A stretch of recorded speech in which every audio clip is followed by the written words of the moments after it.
And welcome to the Wednesday edition of the Morning Pit. You know what we do on this show. Monday through Friday right here on youtube.com/Panther-Lair.com. We have a new Morning Pit every morning just to get you ready for the day. Give you some topics and themes and things to talk about, whatever news there might be, like the ACC basketball schedule was released yesterday. We talk about that. And just anything else that's on our mind, Pit related. Sort of give you a 15, 20, 25, 30 minute, however long it takes, little morning show to, like I say, get your day started with Pitt News. And then, I know a lot of people watch it kind of throughout the day, so maybe it gives you an afternoon Pitt talk for a little bit, or in the evening, whenever it is you may check it out. We definitely appreciate it right here at youtube.com/Panther-Lair.com. You may be thinking to yourself, oh man, I really like the Morning Pit, but I never know when it comes out. I forget. Sometimes I don't check the front page of Panther-Lair.com, or sometimes I forget to go look for it, or I get real busy in the morning and I forget that these things. I got a solution for you. Subscribe. Subscribe to our YouTube channel, youtube.com/Panther-Lair.com. The button's right there. Down in that yellow.com, there's a little blue rectangle. It actually says subscribe. I don't know if you can see it or not, but hover over that and that thing will pop up. You can subscribe to our YouTube channel, and then you can turn on notifications. So your phone, that little computer you carry in your pocket, you get an alert on it every time we release a new video. So when the new Morning Pit video goes live each morning, Monday through Friday, you're going to get an alert about it. And that way you know exactly what's going on. And then when we go live for our live shows, like we do our Wednesday night live stream, the Panther-Lair show, that'll be tonight. You might forget, it's 8:30, or it's 9:30 already. I forgot that they were doing the show. I missed the live show. Well, subscribe and turn on the notifications. You'll get an alert when we go live. On Saturday, after the game, after Pitt plays at Western Michigan, we're going to go live for a post-game show. Oh, when's that going to happen? Is it going to be right after the game? Is it going to be a half hour later? When's it going to, what's the turnaround time like on that? Well, subscribe, turn on notifications, and you'll get an alert when we go live. So make sure you do that, and then you'll never miss any of our exclusive Pitt video content right here on youtube.com/Panther-Lair.com. And of course, this is all part of our coverage at the big site, Panther-Lair.com, Pittsburgh.rivals.com. Never called it the big site before, but I'm going to do it from now on as long as I remember, because I like the sound of that. Pitt football, basketball, and recruiting, all right there on Panther-Lair.com. And of course, message boards where you can interact with hundreds and thousands of other Pitt fans. What I've been saying lately is, look, we pump out a lot of content. We got interviews, articles, videos, analysis, all kinds of stuff, photo slideshows, recruiting, team stuff. All kinds of content. You consume that content, and then you go to the message boards to talk about it, to have conversations with other Pitt fans. I think it's the best online Pitt community that you're going to find, and you should check it out. Panther-Lair.com, Pittsburgh.rivals.com. And obviously a lot of topics being discussed on the message boards this week in the aftermath of Pitt's loss to Tennessee in overtime on Saturday. But we are also sort of segueing into the rest of the season. 10 more games, starting with this weekend's trip to Kalamazoo to take on Western Michigan. Primetime game, ESPNU, I think it's on. And as we talk about this team and how they need to head forward and what they need to do going forward, and there are a lot of variables. There's a number of things that are up in the air, like the quarterback situation. And as we sit here on Wednesday morning, there's no clarity in the quarterback situation. We're hearing this or we're hearing that. There's some rumors that are stronger and some rumors that don't really seem to have any legs. No disrespect to Nick Patty. You hear different things. Some things we sort of believe, some things we're not so sure about. At this point, I said this on the message boards yesterday, it's looking like Kedon Slovis has a pretty decent chance of playing on Saturday, which would obviously be huge if they can get Slovis back out there. I don't think there should be any doubts in anyone's mind about who the best quarterback is on this team, or which quarterback gives this team the best chance to win. But while we wait on that variable factor, I think there's some other things we can talk about with this team. And I'm not going to pretend to be the first person to suggest some of these things I'm about to say. But the reality is, and maybe the fact that multiple people are saying, or a lot of people are saying it in the Pitt fans and Pitt media, maybe that just sort of backs up, sort of the obvious truthiness of the whole thing. But there's a key three for this team right now, a key three in terms of playmakers on offense that has truly emerged after the first two games. And the situation might be different if Rodney Hammond was still healthy, but he's not. And so you've got three guys that I think just absolutely have to be, and to a large extent have been, emphasized and prioritized in this offense. And of course, I'm talking about Israel Abanikanda, I'm talking about Jared Wayne, and I'm talking about Gavin Bartholomew. Those three guys combined have recorded damn near 60% of Pitt's offensive yards so far this season. 59.8% of the yards that Pitt has gained through 2 games. 478 out of 799 yards. Pitt has gained 799 yards. Abanikanda, Wayne, Bartholomew have gained 478 of those. Pitt has scored 7 offensive touchdowns through 2 games. Abanikanda, Wayne, Bartholomew have accounted for 4 of those 7. They're putting up the numbers right now. They're producing right now, and they need to be featured in this offense. Last season, you start with the running back, and I think last season there was a lot of frustration about Pitt's unwillingness, and whether it was Panther-Lair, whether it was Mark Whipple, maybe, or whether it was Andre Powell, Pitt's unwillingness to truly just ride the hot hand. And if you have a guy that's rolling, go with him and stick with it and keep feeding him the ball and get him going. And they were, for whatever reason, unwilling to do that last season with Izzy Abanikanda. Well, now, I think there was likely to be a timeshare or committee between Abanikanda and Rodney Hammond, particularly after how Hammond played in the first game. But once he got hurt and Abanikanda, and once Hammond got hurt and was not available for the Tennessee game, it became very clear that Abanikanda was the man, the number 1 back. And Andre Powell told us yesterday that, he intended to get Sebo Flemister in the game. He intended to get Vincent Davis in the game. But he said that he very much believed in riding the hot hand. And Abanikanda, who's on the screen right there, was the hot hand on Saturday against Tennessee, to the tune of 26 touches and more than 170 offensive yards. They rode the hot hand. They went with it. And I asked Andre Powell yesterday, I said, is that the kind of workload you want for Izzy Abanikanda? 25, 26 touches in a game, 25 carries and a reception. You want a 25, 26 touch performance for him, or workload, I should say. Do you want a 25 or 26 touch workload for Abanikanda every game? And he said, he said if he earns it, if he's the hot hand, then yeah, he's going to keep going. And it didn't even hinge as much on if he's the hot hand, because Andre Powell almost immediately started talking about how he needs to monitor Abanikanda's workload throughout the week. Make sure he's not getting too much work on Tuesday or too much work on Wednesday so that his legs are fresh for Saturday. I expect to see a game plan that looks very much like it did on Saturday. I expect this Saturday's game plan to look a lot like last Saturday's in terms of feeding Abanikanda and trying to get him going with the run. Now, there's something to be said for the idea that they're just banging their heads off the wall. But the other thing, and I talked about this on yesterday's Morning Pitt, and I'm bringing it up again just because I asked Andre Powell about it.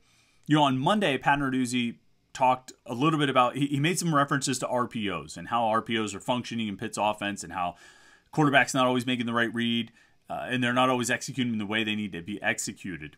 And I asked Andre Powell, I said, are there more RPOs in this team's offense with Frank Cignetti calling the offense? Are there more RPOs than there were last year? And he said, yeah, we really didn't have any last year. He said we might have had 1 or 2, but Mark Whipple didn't really believe, he wasn't a believer in RPOs. Frank Cignetti is willing to use them and believes in them, and I think he's called a decent amount of them. They just haven't always been executed properly. I think if they can get some of that execution down with the quarterback making the reads, there are going to be opportunities for Izzy Abanikanda to do more of what he did on that long touchdown run against Tennessee. I think that was often an RPO play, and I think there are more opportunities to bust those kinds of plays. And Pat Narduzzi said it on Monday. He said, look, we had other times where there were big holes, and the quarterback needed to give the ball to the running back, but instead he pulled it and tried to throw. You give the ball to the running back more in those situations, you're going to get more yards. People have been using RPOs for years now. I mean, we talk about modern offense, doing this or that in a modern offense. I mean, people have been using RPOs for years to great success, often against Pitt. And there's no reason Pitt shouldn't employ those as well. They've got a big-time running back. They need a quarterback who can make the reads and make the decisions. And if they do, and the O-line blocks for them, which according to Pat Narduzzi, they were doing on Saturday, even if they didn't always hand the ball off in those situations. But if the offensive line holds up, there's going to be opportunities for Abanikanda to really go off. And so I'm looking for that this Saturday. Maybe this is my 3 keys to the game that I should be doing on Friday. Isn't that the radio cliche that you do 3 keys to the game right before the game? Well, I blew it there. My continued efforts to make this more of a cliched radio show are just falling short entirely too often. But I mean, that would be something that I'm going to be watching for on Saturday, is how they use RPOs and try to get Izzy Abanikanda going with those kinds of plays as opposed to just sort of more traditional straight running plays. We'll see what happens. Jared Wayne has, I think, without question, and again, I'm not the only one to say this, he has emerged as this team's #1 wide receiver. That is not what I would have predicted in training camp. That's not how I talked about this team and this offense and this receiving core in training camp. But that's been the result for the first 2 games. That's been the result. He's been their best wide receiver through 2 games. And he's made consistent catches. He's made difficult catches. He's been reliable. And he's gotten yards after the catch. He leads the team in receptions and receiving yards. He leads the team in yards after the catch. He leads the wide receivers in yards per reception. He's the only wide receiver that has caught a touchdown this season, which is kind of a weird stat and a wild stat, but it's the reality. He's the only wide receiver who has caught a touchdown pass this season. He's the #1 weapon. Now, I say he needs to be prioritized. I mean, he effectively has. He leads the team in targets. He leads the team in receptions. He leads, all those categories that I just mentioned. That they need to keep that up. Now I say this while still reserving some space for Konate Mumpfield to be in that conversation. Because we talked all offseason about Mumpfield was going to be the #1 wide receiver, and he was going to lead the team in receptions and targets and yards and all those things. I think there's still a pretty good chance that that could end up being the case by the end of the season. I don't think that they're force-feeding Konate Mumpfield just in, because they're hoping that he can finally get it together. I think they've been forcing the ball to Konate Mumpfield because they saw what he did in spring camp and training camp when he was really, really good. And I think they believe that he is that player, and they're going to keep going back to him because they believe he is that player. And I don't think that's a bad plan. It's going to take a few more games before I completely write off Konate Mumpfield. I just heard too many good things about him. He was too successful at Akron. He's too gifted of an athlete for him to not play at that level. And I think he will get to that level. But in the meantime, Jared Wayne's your #1 wide receiver. And you got to have plays that are designed to go to him because he's going to make plays. And then Bartholomew, I don't even know. You talk about a guy who's criminally underused. He's got 6 targets through the first 2 games. I think Lucas Krull had 8 targets through the first 2 games last year, 5 catches and 2 touchdowns. Bartholomew with only 1 target in the first game, that's unacceptable. I mean, you can't do that. 5 targets in this last game, and he caught all 5 of them, by the way, including 2 for first downs, including one where he jumped over a Tennessee defensive back for a 57-yard touchdown. I don't know what more you need to see to know that Gavin Bartholomew has to be a focal point of this offense. There has to be an intentional effort to get him the ball early and often. I mean, the ball has to go to Gavin Bartholomew, just like it has to go to Jared Wayne, just like it has to go to Israel Abanikanda. And if at some point Carter Johnson emerges as a viable weapon, then okay, you start splitting those targets a little bit at tight end. And if at some point Konate Mumpfield continues to develop and becomes a viable weapon, then you split the targets. Or Jalen Barden. Has anybody heard of Jalen Barden? Am I the only person that knows Jalen Barden plays on this team? No, I know I'm not, because I see people on the message boards and Twitter clamoring for him as well. This guy can make plays. There's no reason he should only have 2 targets through the first 2 games. But I digress. If other receivers emerge, then okay, you split some of those targets. You don't just pepper Wayne all game.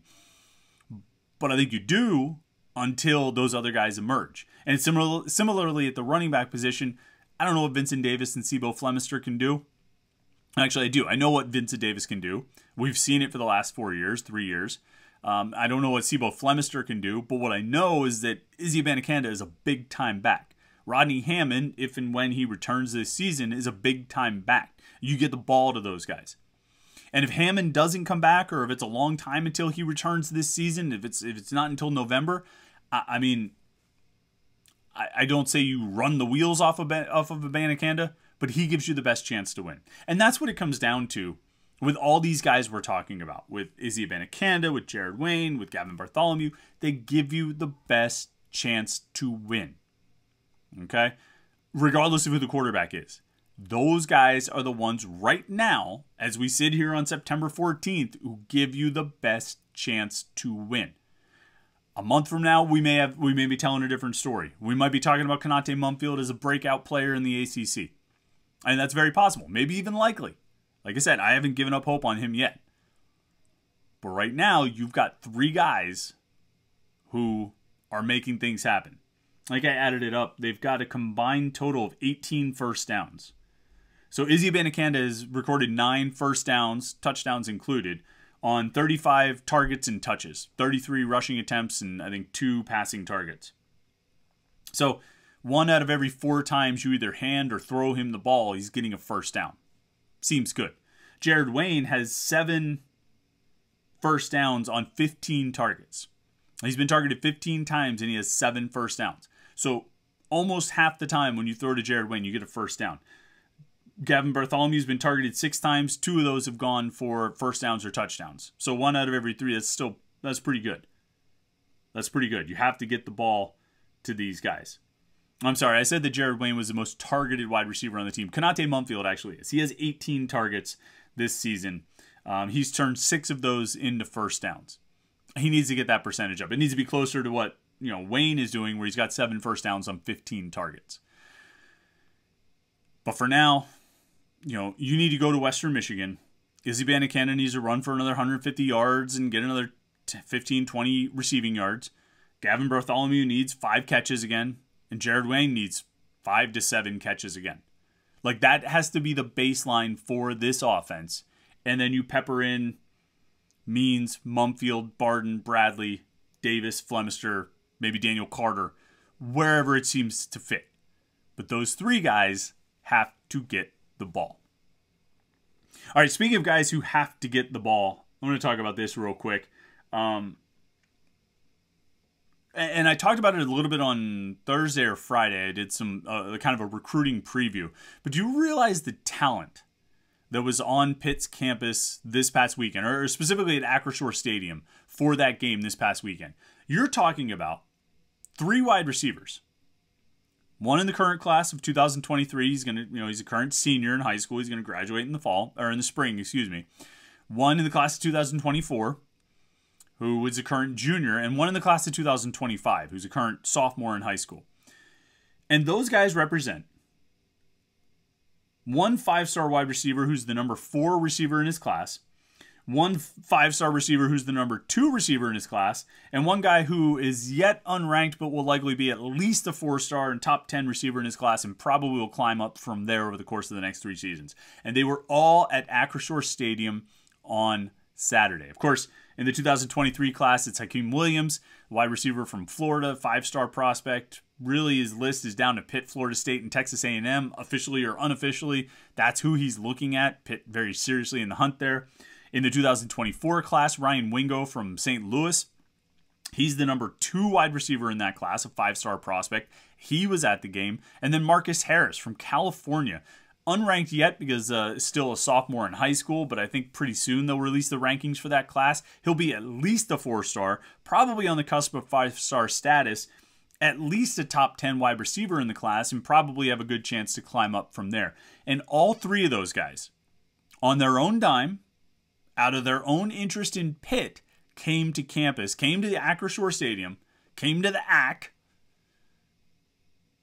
to watch Pitt play on Saturday. Man, missed that opportunity on Saturday. I just thought about it. Gavin Bartholomew, a 57-yard touchdown reception. He got mad yacked at the AC. Why didn't Bill Hillgrove use that? We forgot to tell him. These 3 guys, Hakeem Williams, Ryan Wingo, Marcus Harris, 3 big-time wide receiver recruits. 3 of the, among the best wide receiver prospects in their respective classes, and they were all at Pitt. And why were they at Pitt? Tiquan Underwood. And there's a lot that goes into it. There are a lot of guys that are involved with recruiting those kids. Certainly Pitt's success and the Biletnikoff Award and Jordan Addison, all those things play into it. But if there's one guy, if there's one main point of contact, if there's one connection that has gotten Pitt to the success that they've had right now with recruiting, that they've got these three guys interested enough to come in on their own dime, flying in from Florida, flying in from Missouri, and flying in from California to watch Pitt take on Tennessee on a Saturday night in early September. If there's one connection, it's Tiquan Underwood. And there was a lot of question about, well, how are they gonna move on from Brennan Marion? Are they gonna upgrade over Brennan Marion? Did they upgrade, or is this a downgrade? The recruiting right now, just by having those three guys here on unofficial visits, far eclipses anything that happened in the last year recruiting-wise. Far eclipses it. Chris Beatty, before Brennan Marion, did a pretty good job of getting some talented guys on campus, and he's responsible for getting Jordan Addison. He's responsible for getting some of the other recruits they have from Virginia in that class, even I think 4-star Malik Newton or 4-star Naquan Brown. But when it comes down to it, Tiquan Underwood right now is doing a job that at least rivals what Beatty did and has a chance to surpass it if he can land one or two of these guys out of these three that I just mentioned. It's really that impressive. And, I'm sure he's got local connections to different areas, but he's recruiting these guys on the personal connection. And this is the thing about Tiquan Underwood. This is what he's doing. He's building connections with these kids, and those connections are turning into recruiting interest because the personal bond is just that strong.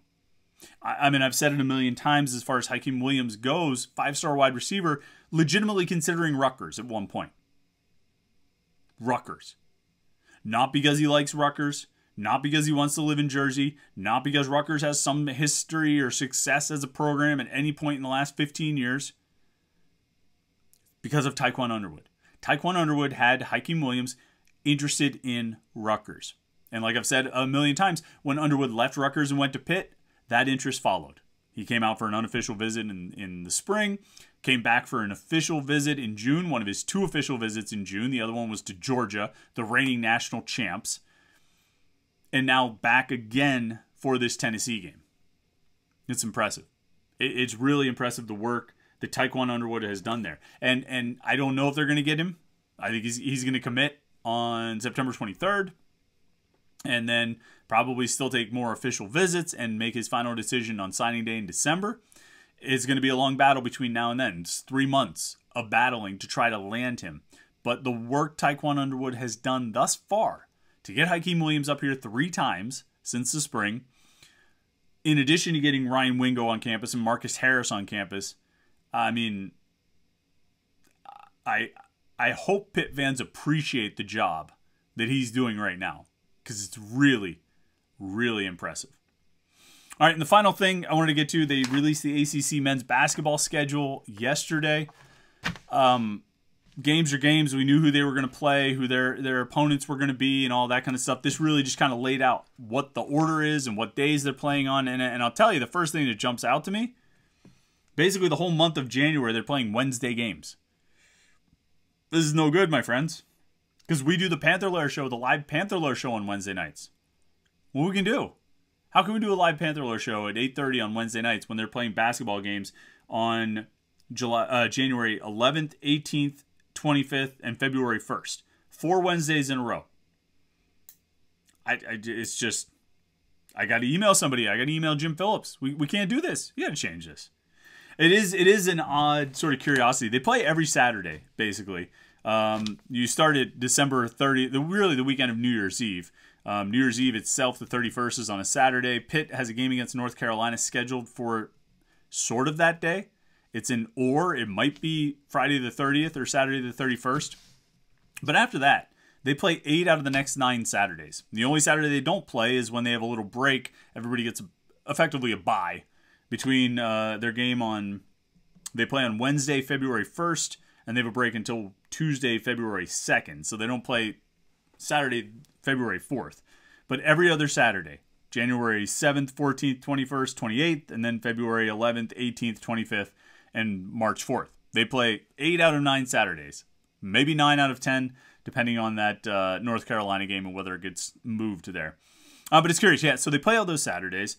They play a game on January 3rd, which is a Tuesday, and then they play on like 4 consecutive Wednesdays, and then they play on 3 consecutive Tuesdays, and then a Wednesday and a Saturday to finish out with the 2 games in March. So basically, you need to block off every Saturday on your calendar, and then you need to block off basically every Wednesday in almost every Wednesday in January and almost every Tuesday in February, because those are going to be the nights of the games for Pitt.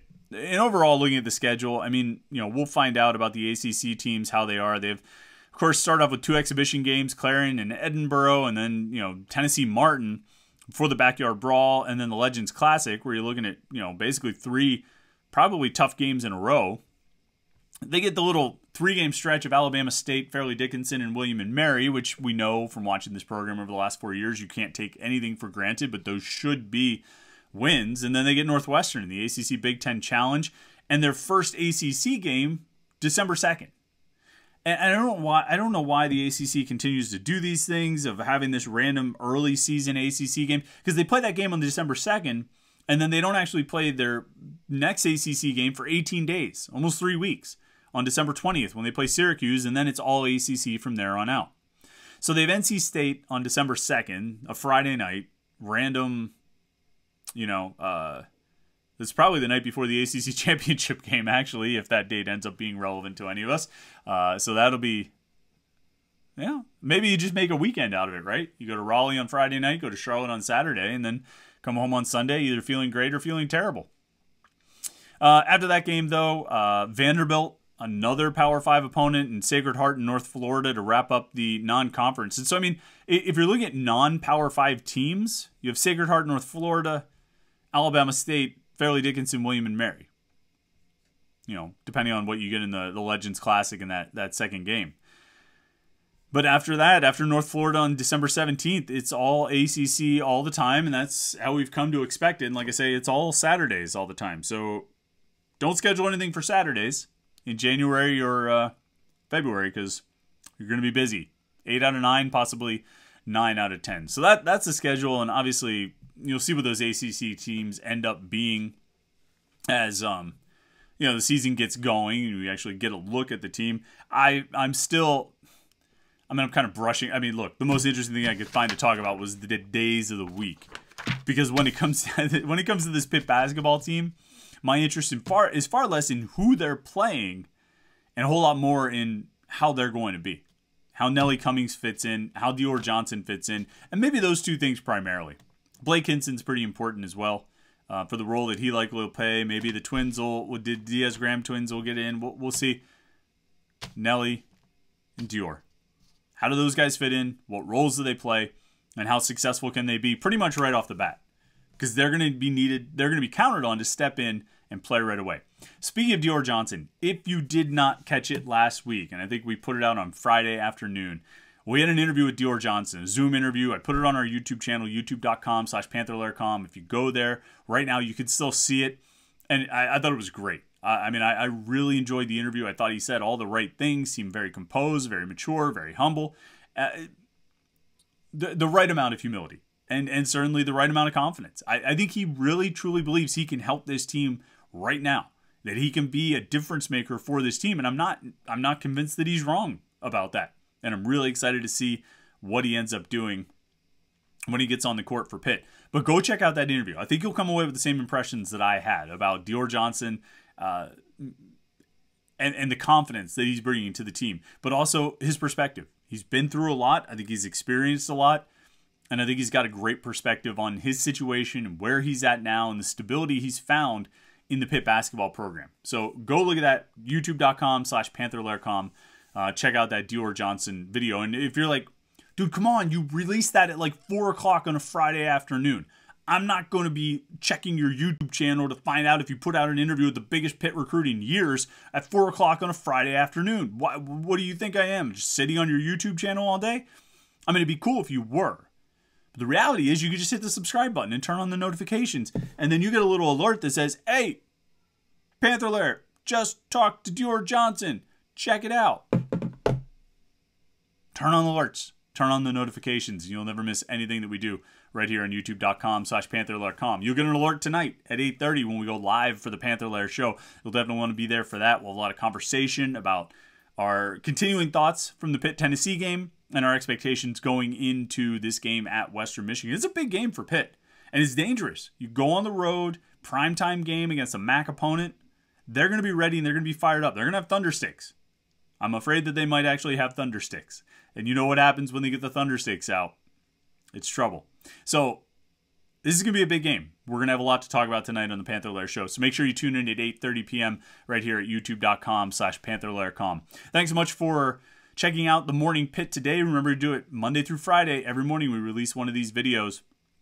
And so you can watch it and then go to Panther-Lair.com and talk about it. Panther-Lair.com, Pittsburgh.rivals.com. The most comprehensive source of Pitt sports news on the internet, football, basketball, and recruiting. You can find it all at Panther-Lair.com. Thanks so much for tuning in today. We appreciate it. Hope to talk to you tonight on the live stream. Either way, have a great day. We will talk to you either tonight or tomorrow morning with the Morning Pit right here on youtube.com/Panther-Lair.com.